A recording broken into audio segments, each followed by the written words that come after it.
Ça vient d'où même le mot Ndogbidi?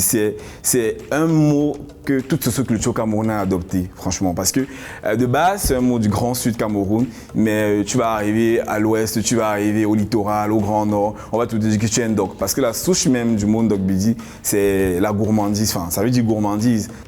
Alors quand je marche dans la rue, tout le monde me dit « Hey Ndogbidi, bonjour, bonjour, bonjour ». Donc même ma mère m'appelle Ndogbidi et parfois j'oublie même que je m'appelle normalement Trésor Voula. Donc Trésor Voula, c'est le nom que mon père m'a donné. Je suis un jeune Camerounais, entrepreneur. Je ne suis pas un cuisinier, je ne suis pas un chef, je suis un entrepreneur culinaire.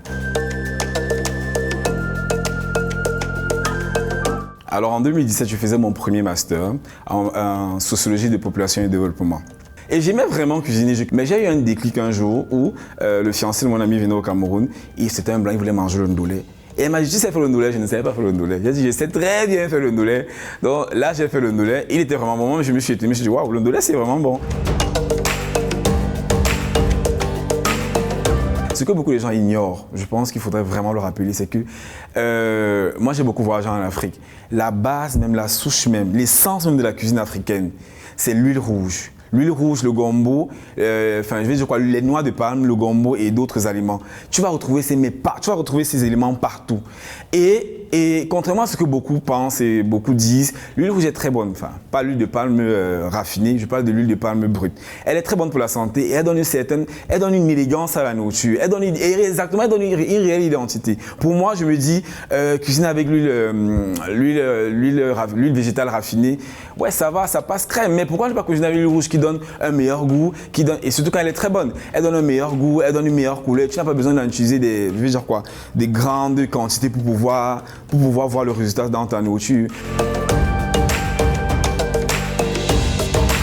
Je n'ai jamais eu honte du fait que je faisais la cuisine. Mais il y a quelques fois, c'était un peu dérangeant. Quand je te retrouvais peut-être avec des anciens camarades de classe, une te dit « Ah Trésor, tu fais quoi maintenant ?» Je dis « Ah, je vends la nourriture. » Ça, c'est en 2018-2019. « Ah, moi, je fais ça dans telle entreprise, dans telle entreprise. » Et à des mots un peu blessants. « Ah, je pensais qu'à la sortie de l'école, du collège et tout, tu allais même percer. Tu étais assez intelligent. » À part les péripéties d'un entrepreneur que nous connaissons et tout, le démarrer, les fonds, tout ça. Parce qu'avoir les fonds, c'était vraiment le plus difficile.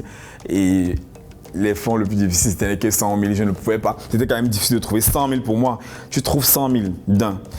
Tu achètes de la nourriture. Là, tu t'endettes déjà. Hein.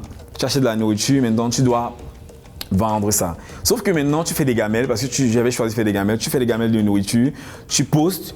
Ces mêmes gens qui t'ont poussé dans l'euphorie te disent que on va acheter, mais quand tu poses, personne n'achète. Honnêtement, je vis mes grands moments tous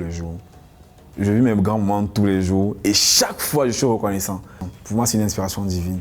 Parce que je vis pleinement ma passion. C'est ça en fait. Le grand moment que je vis, c'est celui où je cuisine tous les soirs, parce que je cuisine tous les jours, où je cuisine tous les soirs, où je monte mes vidéos et je les poste sur tous les réseaux. Et les gens me disent que Trésor, ce que tu fais est magnifique.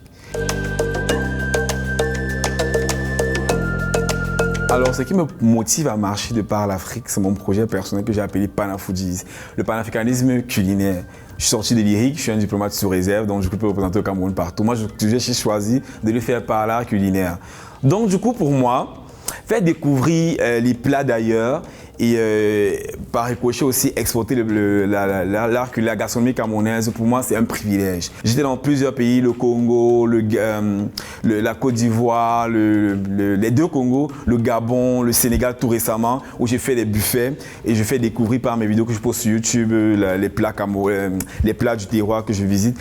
Et par faire un beau buffet camerounais, les gens mangent le ndolé, le coquille, le stanga, la sauce noire, le mbongo. Ils se sont dit, c'est intéressant comment on connaît le ndolé, le poisson braisé.